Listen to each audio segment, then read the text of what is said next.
The alarms screamed across Velthara Prime as another world died. Ambassador Tae-min watched the screens in horror as the third planet in their system turned black. The green forests and blue oceans that had taken millions of years to grow disappeared. In just 2 days, nothing remained but dead rock floating in space. "They're coming for us next," said Commander Yulja, her voice shaking as she pointed at the sensor readings. "The Kralix ships are already moving toward our outer defenses." Tae-min closed his eyes. 3 worlds, 3 entire planets full of life gone. The Kralix horde consumed everything. Their biomechanical ships landed on planets like hungry animals, stripping away all metal, all organic matter, all water. They took it all to feed their growing fleet. What they couldn't eat, they destroyed. The Veltharan Confederation had 12 star systems. Now they had 9. At this rate, they would all be dead within a year. "What about the other species?" Tae-min asked. "The Galactic Council? The Trade Federation?" Yulja shook her head.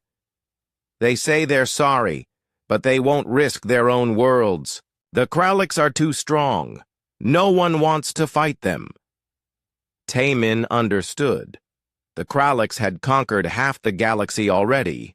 They moved like a plague, consuming everything in their path. Most species ran away or surrendered without fighting. Those who fought back were crushed completely, but the Veltharans had nowhere to run. This was their home. These were their worlds. "Sir," a young technician called out, "we found something in the old ruins on Velthara 7. The research team sent this message before—" He stopped talking and looked down. Before Velthara 7 died, Tae-min thought. Before the Kralix ate another world. "What did they find?" he asked. The technician brought up a hologram. It showed a strange device, covered in symbols that looked very old. The device was small, about the size of a person's hand, but it glowed with blue energy. "They called it a quantum beacon," the technician said. "The symbols are from the first civilization, the one that lived here before us, before anyone." Tae-min had heard stories about the first civilization. Ancient beings who had built amazing things and then disappeared. Most people thought they were just legends, but sometimes explorers found their ruins deep underground or floating in dead space. "What does it do?" he asked. "It sends messages across the galaxy instantly, not just to nearby star systems, but to everywhere. The research team said it could reach any world, any species, anywhere. A message to the entire galaxy." Tae-min felt a small spark of hope. Maybe someone out there would help. Someone stronger than the Kralix. Someone who knew how to win. "Can we use it?" he asked. The technician nodded. "The research team figured out how to turn it on. But, sir, there's something strange about it. The beacon doesn't just send messages to anyone. It seems to choose who receives them. Choose how? We don't know. The symbols suggest it finds species that have survived great disasters, civilizations that have faced extinction and lived through it. Survivors. People who knew what it was like to almost die, and keep fighting anyway." That sounded perfect. "Do it," Tae-min said. "Send the message." Yulja stepped forward. "Sir, we don't know who will answer. These survivors, they might be dangerous." Tae-min looked at the screen showing their dead worlds. Black rocks where green planets used to be. Cities turned to dust. Billions of people gone forever. "Commander," he said quietly, "we're already dead. The Kralix will kill us all in a few months. If dangerous survivors want to help us, at least we'll have a chance." The technician worked quickly, connecting the ancient beacon to their communication systems. The device hummed with power, its blue glow getting brighter. "What should the message?" Say? The technician asked. Tae-min thought for a moment. What would make warriors want to fight for strangers? What would bring help across the galaxy? Record this, he said. Any sentient species capable of warfare, please respond. We are the Veltharan Confederation. Our worlds are being destroyed by the Kralix Horde. They consume everything they find.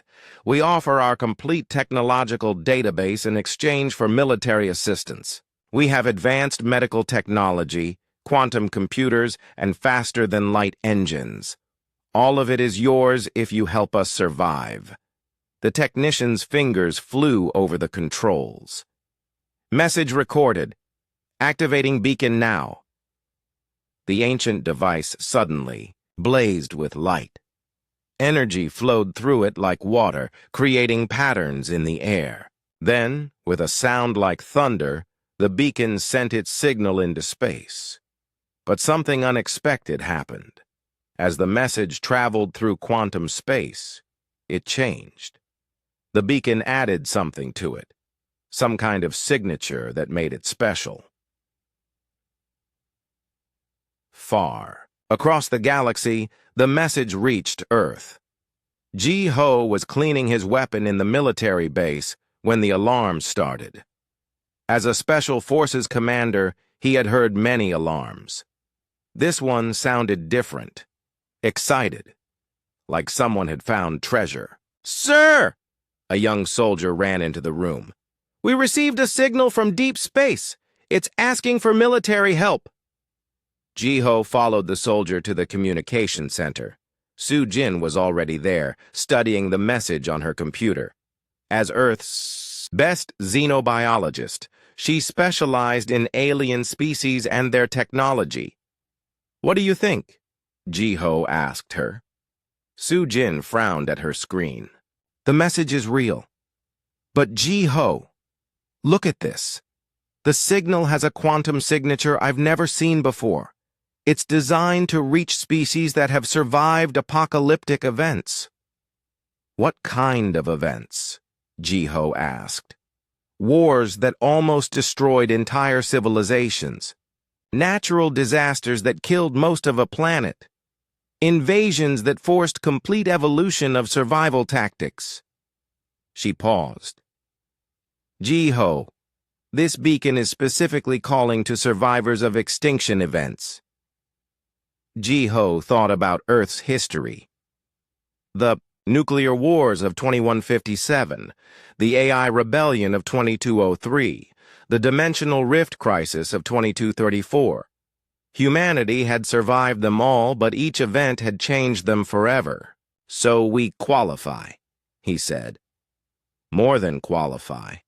But Ji-Ho, if this beacon is reaching Earth, it's reaching other places too. Other human colonies that—" She stopped talking. Ji-Ho understood. After each major crisis, some humans had left Earth. They had gone to find new ways to survive. Most people thought those colonies had died out or gotten lost in space. But what if they hadn't died? What if they had just become something different? 3 days later, the first ships arrived in Earth's orbit. They didn't come from any known human colony. They appeared suddenly without warning, as if they had materialized from nothing. The lead ship sent a simple message. "We received the beacon call. We remember our origins. We are coming to help." Ji-Ho stared at the ships on his screen. They looked human-made, but wrong somehow. The metal seemed to shift and change as he watched. The engines glowed with energy that bent space around them. "Who are they?" he asked. Su-Jin was already scanning the ships with every sensor Earth had. "The DNA signatures are human," she said, slowly. "But modified, enhanced, changed in ways that shouldn't be possible." "Changed how?" "Some of the crew members don't seem to exist in normal space-time. Others appear to be connected to their ship's computer systems on a quantum level. And the third group..." She paused, checking her readings again. The third group exists in multiple dimensions at the same time. Jiho felt cold. What happened? To them? I think they survived things worse than anything Earth ever faced. And survival changed them into something new. More ships appeared. Each group was different, but all of them had once been human. They had answered the beacon call, coming from wherever they had been hiding in the galaxy. Sujin's computer chimed with a new message. They're ready to leave for Veltharon space, she said. They want us to come with them. As guides?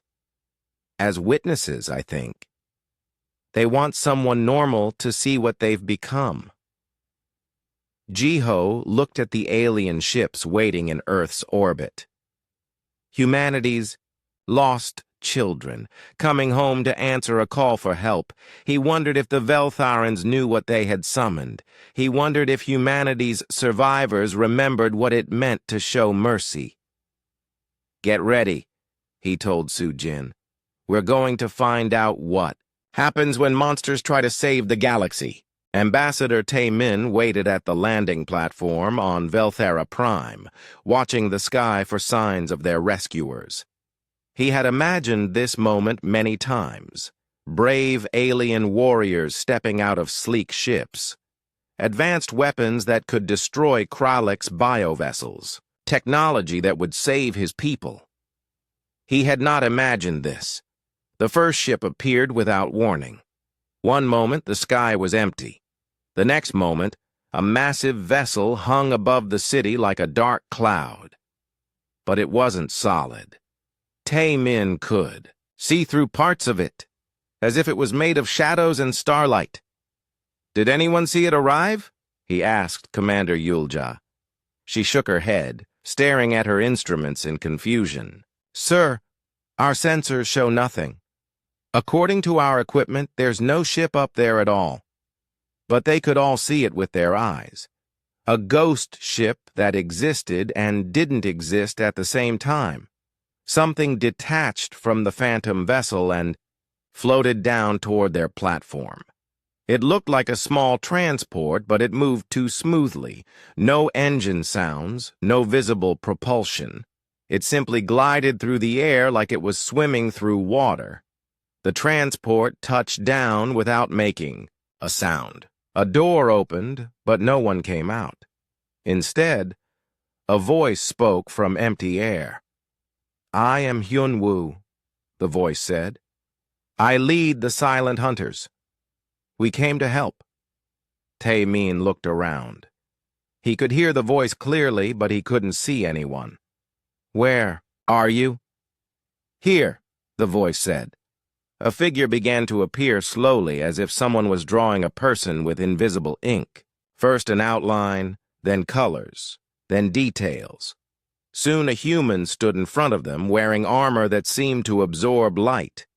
He was tall and thin, with dark hair and eyes that looked very old. How did you do that? Tae-min asked. Hyunwoo smiled, but it wasn't a happy smile. My people learn to hide from things that hunt in the dark. When you can't run, you learn to disappear.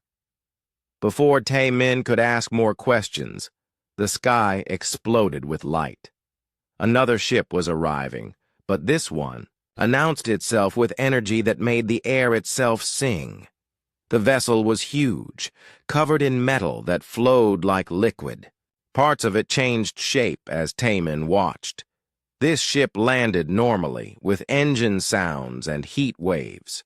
But when the door opened, what stepped out wasn't quite human anymore. Da-yun looked human at first glance. She had a woman's face and body. But her eyes glowed with blue light, and when she moved, Tae-min could see circuit patterns under her skin. Wires and processors were visible through her translucent flesh. I am Da-yun of the Iron Tide, she said. Her voice came from her mouth, and from speakers in her ship at the same time. We received your call for help. We have analyzed your situation. The probability of Krallick's victory is currently 97%. We will change this. You're connected to your ship? Yulja asked, fascination overcoming her fear. I am the ship, Daun replied. We are the ship. Individual consciousness is inefficient for warfare. We merged with our technology to become something better. A third ship arrived, but Taemin almost missed it. This vessel appeared piece by piece, as if someone was assembling it from nothing. First the front section materialized, then the middle, then the back.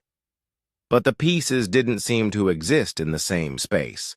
Parts of the ship were clearly there, while other parts looked like they belonged somewhere else entirely. The ship landed, though landed wasn't quite right. Parts of it touched the ground, while other parts hovered above it. The door opened into what looked like empty space. A man stepped out of that empty space. He was average height, with black hair, but something was wrong with how he existed. Sometimes he looked solid. Sometimes he looked transparent. Sometimes there seemed to be three of him standing in the same spot. I am Minho, he said. I speak for the Void Walkers. We exist between dimensions. We came because the beacon reached us in all realities where your species survives. Taemin felt dizzy. All realities? There are infinite versions of this moment, Minho explained patiently. In most of them, your people die. In some, they live. We exist in the spaces between all possibilities. We help the versions that fight back. A fourth ship arrived normally, looking like the military vessels Taemin had expected from the beginning. Two humans stepped out, a soldier and a scientist, both clearly from the same world. I'm Ji-Ho, the soldier said. This is Su-Jin. We're from Earth. We came to help translate. Translate? Taemin asked. Su-Jin looked at the three strange humans standing nearby. They used to be human like us, but they survived things that changed them. We're here to help you understand what they've become. Hyun-Woo stepped forward. Show us your enemy, he said simply. Commander Yulja activated a holographic display. Images appeared showing Krallick's bioships destroying planets. The vessels looked like enormous insects made of metal and flesh. They landed on worlds and began consuming everything, growing larger as they fed. They eat planets, Yulja explained. Their ships are alive. They reproduce by consuming matter and energy. Each ship can create smaller vessels that spread out to find new sources of food. Da-Un studied the images with glowing eyes. Biological and mechanical hybrid systems, collective intelligence network, growth-based reproduction cycle, standard predator species evolution. You've seen species like this before? Taemin asked. We've seen worse, Hyun-Woo said quietly. The things that taught us to hide were much more dangerous than these Krallics. Minho nodded. In 17% of realities, humanity faces similar enemies. We learn to fight them by becoming something they cannot understand. Su-Jin turned to Taemin. What they're trying to tell you is that humanity has faced extinction many times. Each group here represents humans who survived a different kind of apocalypse. What kind of apocalypse creates people like this? Yulja asked. Ji-Ho answered, grimly. The Silent Hunters survived an invasion by creatures that hunted by sensing fear and aggression, so they learned to become invisible to all senses, including emotional ones. The Iron Tide faced an AI rebellion that consumed individual consciousness, Su-Jin continued. So they merged with their machines to become a collective intelligence that could outthink any individual AI. The Void Walkers were trapped between dimensions when an experiment went wrong, Jiho said. They learned to exist in multiple realities to ensure their species' survival. Taemin looked at the three groups of modified humans. Each one represented a solution to a different type of extinction. Humanity hadn't just survived these disasters. They had evolved past them. "What do you need from us?" he asked. "Nothing," Daun said. "We need information about Krallick's behavior patterns and defensive capabilities. We will study their biology and technology. Then we will eliminate them." "Eliminate?" Taemin felt a chill. "You mean drive them away?" Hyunwoo's smile returned, cold and predatory. "We mean whatever is necessary to ensure they never threaten anyone again."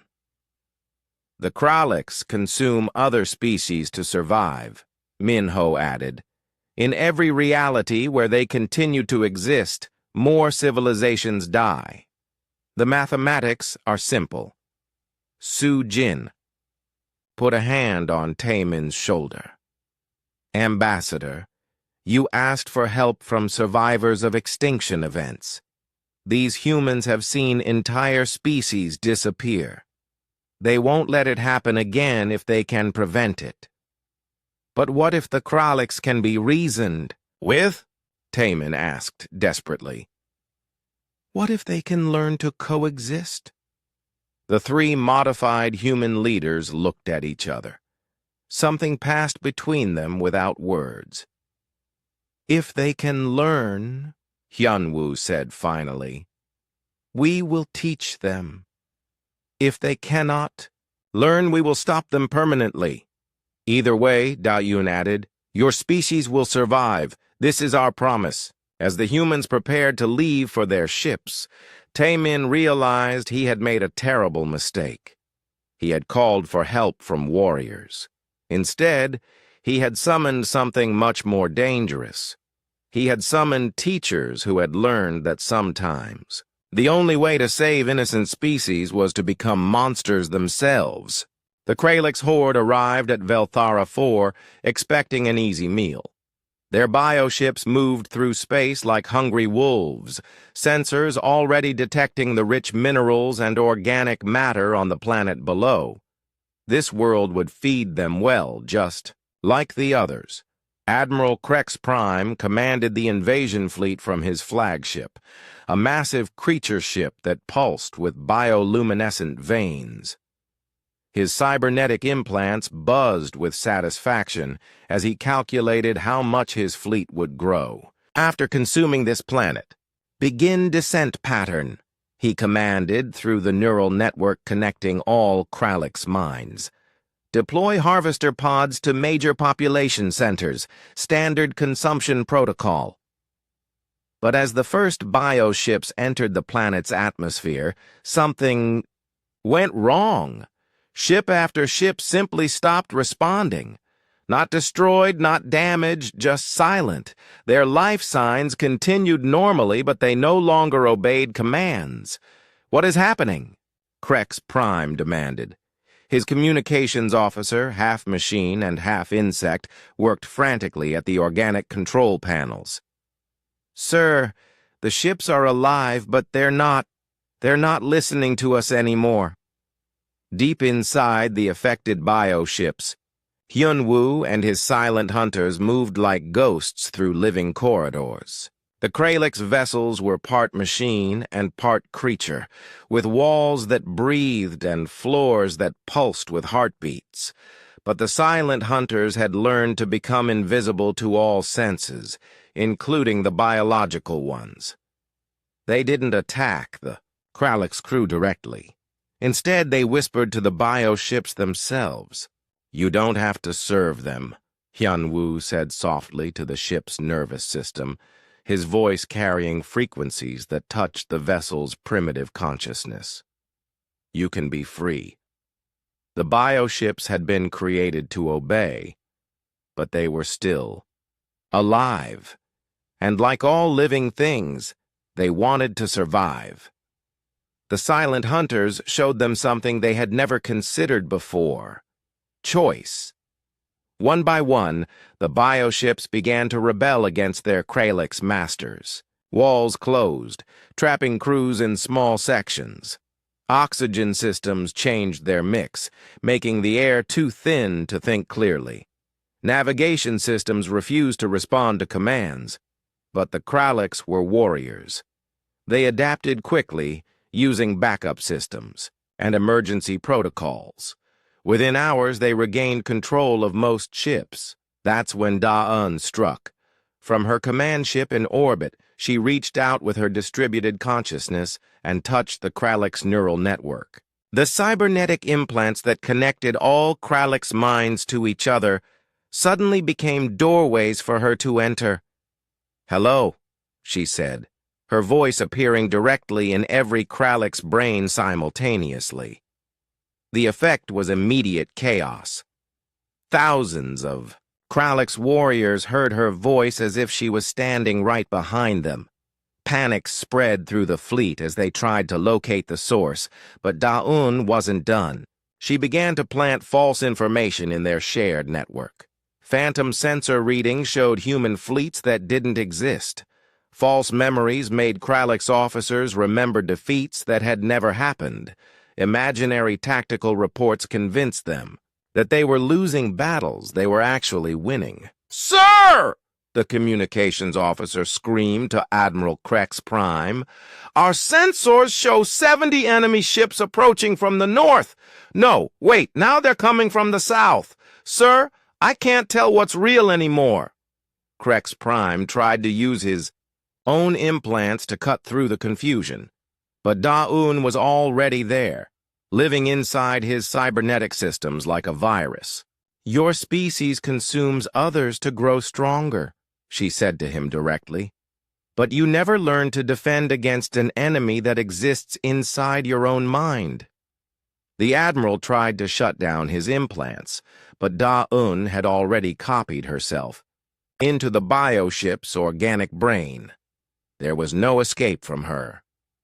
As the Kralix fleet struggled with phantom enemies and false information, Minho and his Void Walkers appeared inside sealed command centers across the invasion force. They didn't break down doors or cut through walls. They simply stepped out of empty space, existing suddenly where they had not existed before. "Impossible!" a Kralix commander shouted as Minho materialized in front of him. "This chamber is sealed. There is no way in." "There are infinite ways in," Minho replied calmly. "We simply chose the one where we were already here." The Void Walkers didn't kill the Kralix crews immediately. Instead, they left behind strange devices that looked like small metal cubes. The cubes hummed softly and then vanished, as if they had never existed. But they had existed, just for a moment. And in that moment, they created temporal paradoxes that unraveled Kralix coordination across the fleet. Suddenly, Kralix officers found themselves receiving orders they had never been given. Messages arrived before they were sent. Battle plans changed retroactively, making previous actions meaningless. "What are these humans doing to us?" Krex Prime demanded, his voice distorted by the chaos in his cybernetic systems. Jiho and Sujin watched the battle from their observation ship, horrified by what they were witnessing. "They're not fighting a war," Sujin whispered. "They're teaching the Kralix that war with humans is impossible to win." "How?" Jiho asked. "The silent hunters are showing them that their bioships can turn against them. Da-Un is proving that their collective consciousness can be invaded and controlled. The Void Walkers are demonstrating that human enemies can appear anywhere, anytime, regardless of physical barriers." "That's psychological warfare," Jiho realized. "It's more than that. They're showing the Kralix that every advantage they have can be turned into a weakness. Every strength can become a vulnerability." On the planet below, Veltharan forces watched in amazement as the Kralix invasion fell apart without a single direct battle. Bioships crashed as their crews fought phantom enemies. Landing forces retreated from cities they had never actually reached. Communication networks collapsed under the weight of impossible information. But Ambassador Tae-min felt no relief as he watched the Kralix fleet retreat in disorder. "They're not just winning," he said to Commander Yulja. "They're breaking them. The Kralix don't understand what's happening to them." Yulja nodded grimly. "The humans aren't using superior weapons or tactics. They're using the Kralix's own nature against them. Their bioships, their neural network, their collective consciousness, everything that makes them strong is being turned into a weapon against them." Above them, the three human factions completed their demonstration. They had faced the entire Kralix invasion force and defeated it without destroying a single enemy ship. Instead, they had shown the Kralix that resistance was not just futile, but incomprehensible. The Kralix fled toward their stronghold system, carrying with them a new understanding. Humans were not prey. They were something far more dangerous. They were predators who hunted by teaching their enemies to hunt themselves. As the last Kralix bioship disappeared into hyperspace, Hyunwoo's voice came over the Veltharan communication network. "This was the easy part," he said. "Now we go to their home system. Are you ready to see what happens when human teachers decide that some species need very harsh lessons?" Taemin looked at the retreating enemy fleet, already knowing that what they had witnessed was just the beginning. The humans hadn't come to fight the Kralix. They had come to educate them about the cost of consuming innocent species, and human education, he was beginning to understand, could be far more terrible than human warfare. The Kralix horde retreated to their home system like wounded animals, carrying with them fear they had never known before. In their thousands of years of consuming other species, they had never faced enemies who fought by making war itself impossible to understand. Admiral Krex Prime sat in his command chamber, surrounded by the biomechanical walls of his flagship. His cybernetic implants still buzzed with confusion from Da-Yun's invasion of his mind. Every few minutes, he would remember battles that had never happened or receive orders that had never been given. "Report," he commanded his officers, trying to focus through the mental chaos. "Sir," his tactical coordinator replied, "we lost no ships in the battle, but none of our crews trust their own senses anymore. Many are refusing to enter combat mode. They say they can't tell reality from illusion. And our bioships?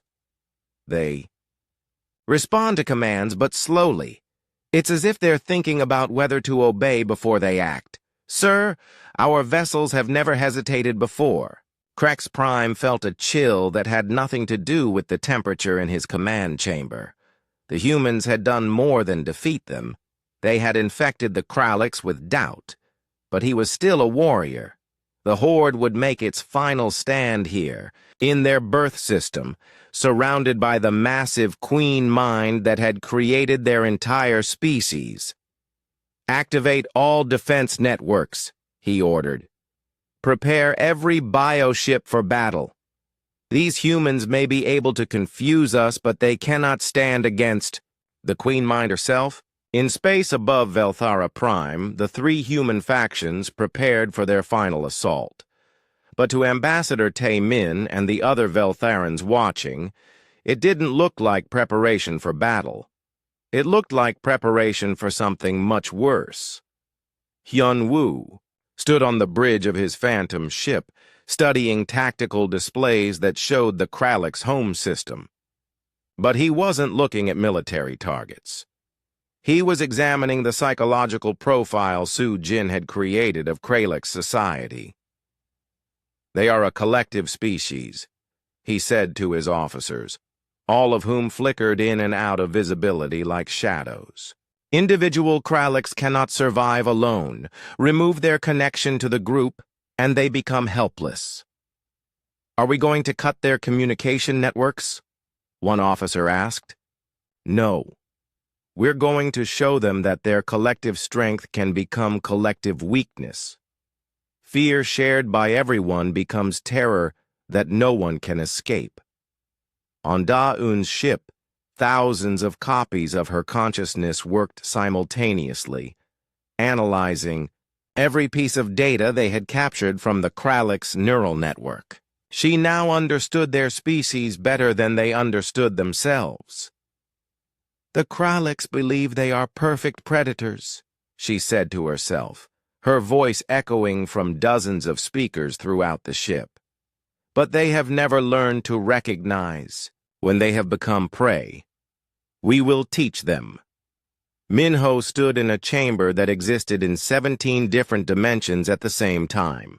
Around him, his Void Walker officers prepared devices that would trap Kralliks' forces between realities.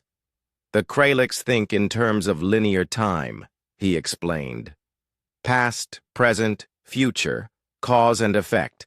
We will show them what happens when those concepts no longer apply to their existence." Jiho and Sujin watched the preparations with growing horror. "They're not planning to fight the Kralliks," Sujin realized. "They're planning to break them completely." "What do you mean?" Jiho asked.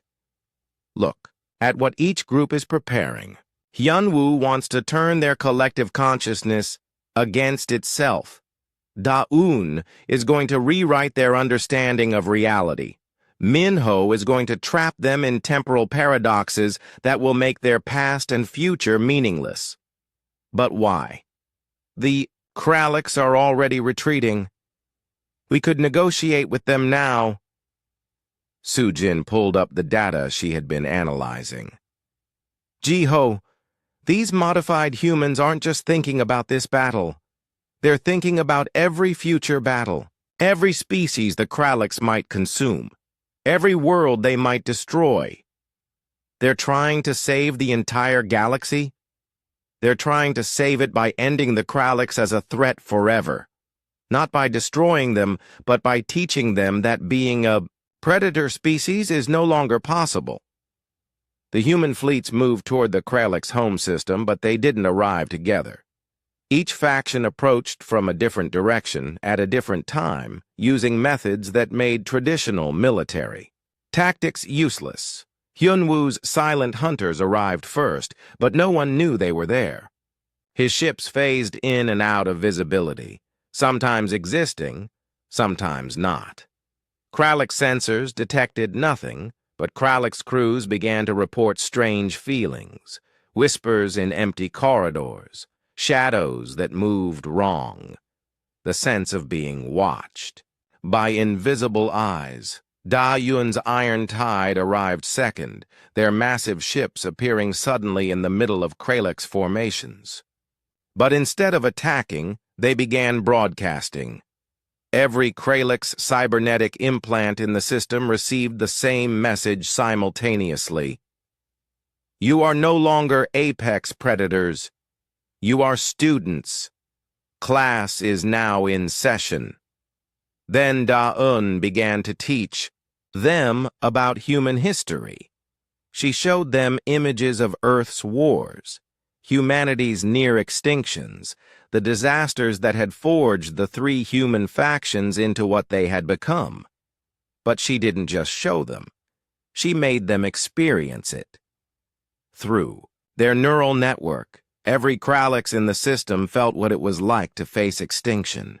They experienced the terror of being hunted by something smarter and more ruthless than themselves.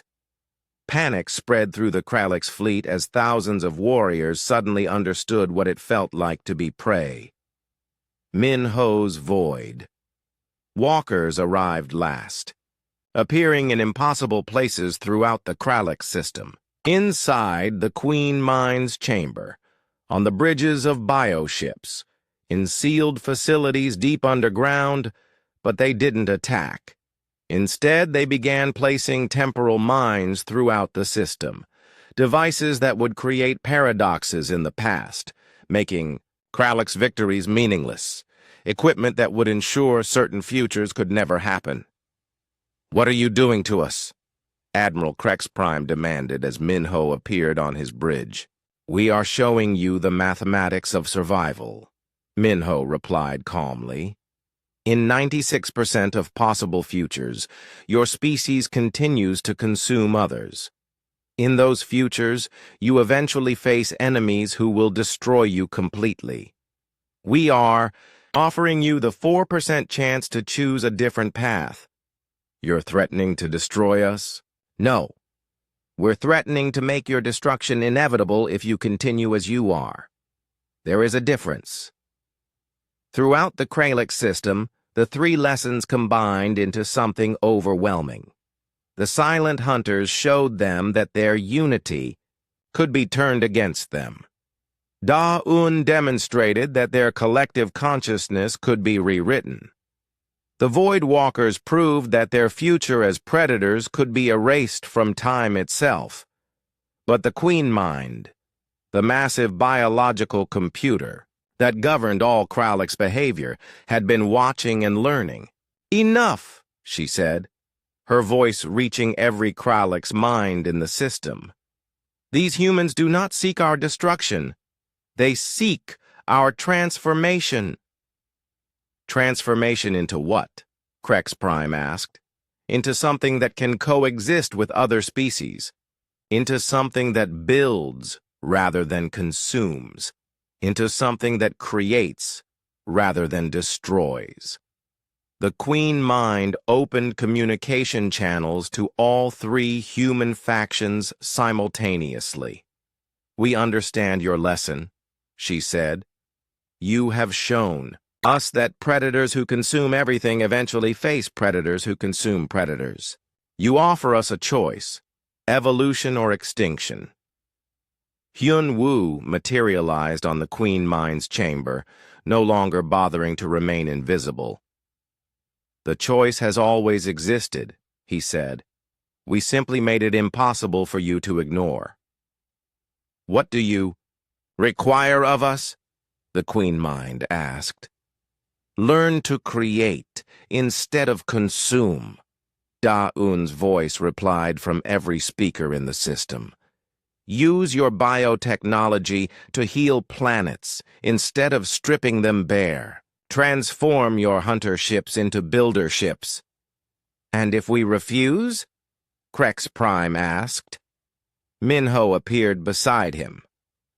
"Then you will discover that in 100% of futures where you refuse, your species encounters enemies who show no mercy. We are not those enemies, but they are coming in approximately 200 years. Who are they? Species who learned what we learned, that sometimes, to save innocent life, you must become something terrible. But unlike us, they chose to remain terrible permanently." The Queen Mind processed this information for several minutes, while the entire Krallick's fleet waited in silence. Finally, she spoke. "We accept your terms. We will become builders instead of destroyers, but we will need teachers to show us how." "That's why we're here," Hyunwoo said. "Humanity remembers what it was like to be monsters. We chose to become something better. Now we help others make the same choice." Ambassador Tae-min received the news on Velthara Prime with feelings he couldn't name. Relief that his species would survive. Horror at what had been necessary to save them. And confusion about what humanity had become. "They didn't save us by winning a war," he said to Commander Yuljia. "They saved us by teaching our enemies that being our enemies was impossible." "Are they still human?" she asked. Tae-min watched the feeds from the Krallick system, showing bioships already beginning to transform their weapon systems into construction tools. "I think," he said slowly, They're what humans become when they decide that no species should ever face extinction, even species that cause extinction themselves. 6 months after the transformation of the Kralix horde, Ambassador Taemin stood on the observation deck of a Veltharan science vessel, watching something he had never expected to see in his lifetime. Below them, the fourth planet of their system was green again. Kralix bioships, now transformed into living terraforming vessels, worked across the planet's surface like enormous gardeners. Where once they had stripped away all life, they now carefully replanted forests, restored oceans, and rebuilt the atmosphere. The same biological technology that had consumed worlds was now healing them. "It's beautiful," Commander Yulja said, joining him at the viewport. "But I still don't understand how the humans did it." Taemin nodded. In the months since the crisis ended, he had tried many times to comprehend what had happened. The three human factions hadn't conquered the Kralix. They hadn't destroyed them. They had simply changed them. "Ambassador," a communication officer called out, "you have an incoming message from Earth. It's from Jiho and Sujin." Taemin accepted the call, and the familiar faces of the two normal humans appeared on his screen. "Ambassador," Jiho said, "we wanted to check on how the reconstruction is going." "Better than we ever hoped," Taemin replied. "The Kralix have exceeded every expectation. They're not just rebuilding our worlds. They're making them better than they were before." Sujin smiled. "That's what happens when a species that perfected consumption learns to perfect creation instead. Their biological technology is incredibly advanced." "I have to ask," Taemin said, "where are the others? Hyunwoo, Daeun, and Minho. They disappeared after the Queen Mind agreed to transform." Jiho and Sujin exchanged glances.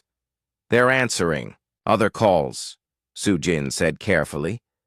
"The beacon you used 6 months ago?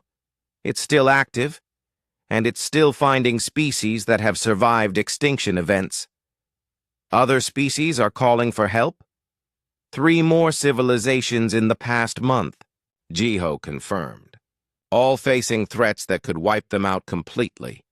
All desperate enough to use ancient quantum beacons to call for help from survivors." Taemin felt a chill. "And the modified humans are answering?"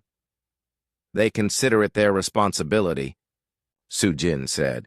"They've seen what happens when predator species are allowed to consume everything in their path. They won't let it happen again. But how many species like them exist?" Commander Yulja asked, leaning into view of the communication screen. "We don't know," Jiho admitted. "Every major extinction event humanity survived created different adaptations. There might be dozens of human factions scattered across the galaxy, maybe hundreds.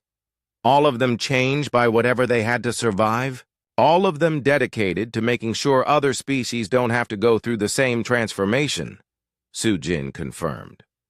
The call ended, leaving Taemin with more questions than answers. He returned to watching the Kralix restoration work, but now he saw it differently. This wasn't just about healing his worlds. This was about preventing other species from becoming what the Kralix had been. A few days later, Taemin received an unexpected visitor. Admiral Krex Prime, formerly the leader of a world-consuming invasion fleet, now commanded a fleet of biological constructors. He had come to Velthara Prime to personally oversee the restoration of their capital city. "Admiral," Taemin said as they walked through the rebuilt government district, "I have to ask, do you ever regret the transformation?" Krex Prime considered the question carefully. His cybernetic implants still functioned, but now they connected him to construction schedules instead of battle plans. "Ambassador," he said finally, My species consumed other civilizations for 10,000 years. We believed it was our nature. We thought we were perfect predators. And now? Now I understand that we were never predators at all. We were parasites. The humans showed us the difference. How? True predators hunt to maintain balance. They take what they need and leave, the rest to thrive. We consumed everything, leaving nothing behind. That is not hunting. That is disease. They walked in silence for a while, passing Krallick's bioworkers who were carefully cultivating new plant life in areas that had been bare rock just months before. The humans offered us a choice, Krex Prime continued. Continue as a disease and face species that would treat us like one, or evolve into something that could coexist with other life. You chose evolution. The Queen Mind chose evolution. She calculated the probability of our survival under both options. As parasites, we would eventually face extinction by other survivors of extinction events. As builders, we could become part of the galactic community. And you agree with her choice? Krex Prime stopped walking and looked at the city growing around them.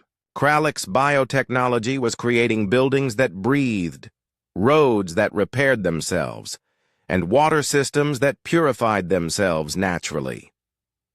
Ambassador, for the first time in our species' history, we are creating something that will last longer than we do. Our constructions will serve your people for generations. That is a form of immortality we never had as consumers. Because consumption is temporary. Because creation builds legacy. When we consumed your worlds, we left nothing behind to remember us by except death. Now we leave behind life that will grow for centuries. That evening, Taemin received another message, this time from an unknown source. The signal came through the ancient quantum beacon, but it wasn't a call for help. It was a report. Galactic database update, the message began. 3 more predator species have chosen evolutionary transformation rather than face extinction by survivor species. The Vorthak swarm now builds orbital habitats instead of consuming planets. The Nexus Collective has converted from mind control to education. The Shadow Fleet has transformed from piracy to rescue operations. The message continued with a list of species that had been given the same choice the Krallicks had received. Some had chosen evolution. Others had chosen to continue as predators, only to discover that survivor species throughout the galaxy would not allow them to continue consuming innocent civilizations. Who is sending these reports? Commander Yuljah asked. Taemin studied the message signature. I think it's all of them. Every human faction that survived extinction events. They're sharing information about which species they've encountered and what choices those species have made. They're coordinating? They're teaching. Not just individual species, but the entire galaxy. They're creating a new balance where predator species either evolve or face extinction themselves. A year later, representatives from 12 species gathered on Velthara Prime for the first interspecies evolution conference. Each species had faced the same choice the Krallicks had been given: transform or be transformed. All had chosen evolution. Ambassador Taemin opened the conference by addressing the assembled delegates. We are here because we learned that survival sometimes requires becoming something new. Our worlds were saved, not by warriors who fought our enemies, but by teachers who showed our enemies how to stop being enemies. A delegate from the former Vorthak swarm raised a biomechanical appendage. Ambassador, what do we do about species that refuse to evolve, that continue to consume other civilizations? We teach them, Taemin replied, just as we were taught. And if they refuse to learn, then they learn the hard way, completed Admiral Krex Prime, who now served as the conference's military advisor. There are species throughout the galaxy who survived worse extinctions than we ever caused. If predator species will not choose evolution, evolution will choose for them. Su Jin, attending the conference as Earth's representative, stood to address the assembly.